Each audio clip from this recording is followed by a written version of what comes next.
few weeks ago, I interviewed Brian Monahan for a profile in The Drum, just a couple of months into his new role as SVP of Albertsons Media Collective. And I was delighted to speak with someone so unfiltered and so entrepreneurial, because you don't usually find that kind of energy at the top of a 175 million customer grocery operation.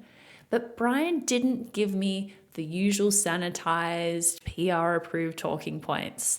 He gave me the unfiltered take of someone who's built businesses and isn't afraid to say what everyone else is thinking. And last week, I listened to his appearance on the Snarketing Podcast, where he expanded on several themes from our conversation. And once again, his energy and conviction delivered. So today I'm going to share some highlights from that podcast conversation, along with some key insights from my full profile piece of Brian on thedrum.com, which you should still definitely read for the complete story. Let's jump in. On the Snarketing Podcast, Brian made his boldest claim about where retail media actually stands. Okay, retail media is it's the only media transaction where the objective of the buyer and the seller is the same, right?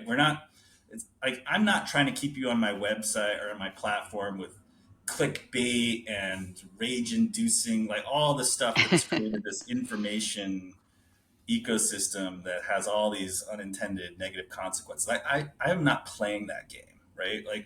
We have alignment for our set of advertisers and our shared customers. And if that alignment only means that we can do sponsored product ads and programmatic display, shame on us. There's so much more we can do. And I think we're just starting to scratch the surface of ways to drive collective growth, gamified scavenger hunts in the store with loyalty points as sort of a currency to move people around the store to get to know things. The way we do shoppable recipes, or we take a shopping list and turn it into a map so it gets you in and around the store. When you place an e-commerce order with us, we call it drive up and go. So we promise we'll bring you your order in 5 minutes or less. And so you drive up and you check in. There's like a 5-minute window there. We should do something with that. We should do something with the partners.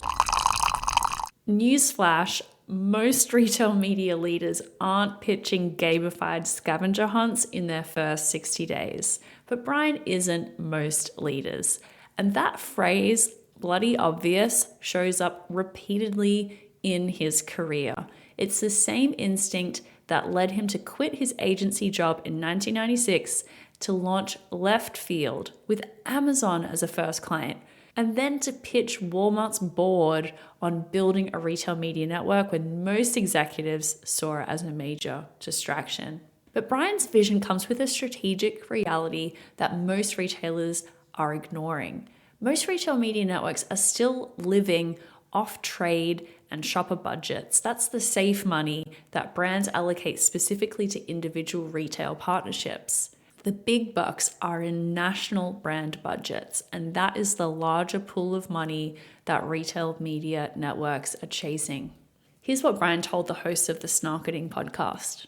Again, I think we're early days in this retail media revolution because most of us are still just living off of our trade and shopper allocation, and we haven't really figured out how to meaningfully plug into the national brand building efforts that advertisers have. Mm-hmm. And the rub is a national brand campaign is national, and they care about sales through every retailer, not just the 8% of grocery sales that I represent. So we have to figure out how to work with agencies, because agencies are the ones controlling those brand dollars, to plug into the media planning process.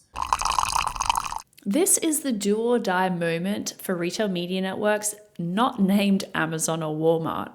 Brian's solution focuses on workflow integration, providing conversion data into clean rooms, building self-service interfaces, and potentially even piping into buyers' own tools to prove real growth, not just shifting share from one retailer to another.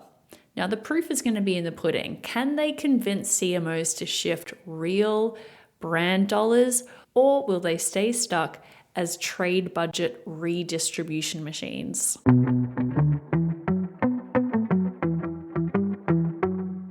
Did you know that 60% of shoppers abandon carts when product info is wrong? Before you ramp up your ad spend, fix the shelf. Acosta Group's award-winning connected commerce crew is trusted by brands like Coca-Cola and Sanofi to deliver critical content updates. Acosta Group handles it all, then layers on media buying. Learn about Acosta Group's connected commerce capability at acosta.group and tell them Retail Media Breakfast Club sent you. That's ACOSTA.group. One of Brian's most provocative arguments centers on something that retail media has really largely ignored, which is the brand equity of the retailers themselves. Like next year, Safeway turns 100, Acme turns 130. Safeway, the reason Safeway is called Safeway is it pioneered the cash and carry business model. It was the safe way to buy groceries because at the time it was founded, going into the Great Depression, families were buying groceries on credit and going into debt to feed their kids and losing the family farm over it. So Safeway comes along. So we have these iconic brands. Acme was the first retailer where you didn't have to ask the clerk to pick the merchandise off the shelf behind the counter.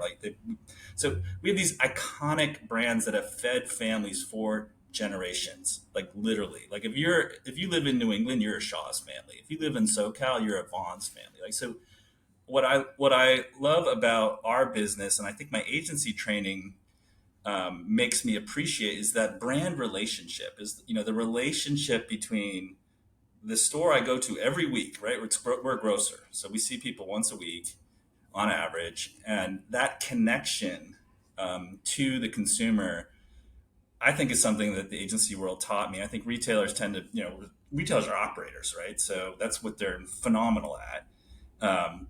And so like sort of bringing this end consumer sensibility and kind of what that relationship means and how we can add more value into their lives, I really attribute to my agency experience. And wrapping up with one final anecdote about how Brian's philosophy is showing up in practice.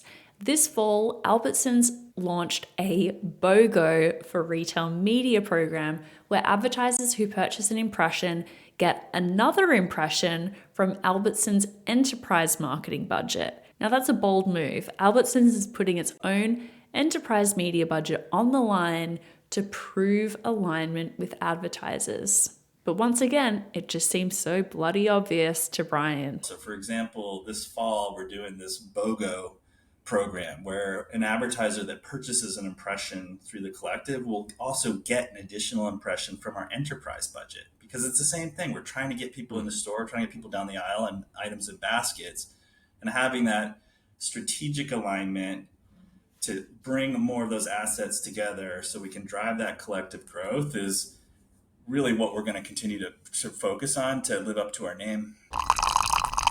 2 months in, and Brian seems like he's just warming up here. If his track record is any guide, spotting bloody obvious bets that everyone else misses, the proof is going to be in the pudding. Let's watch what he does next.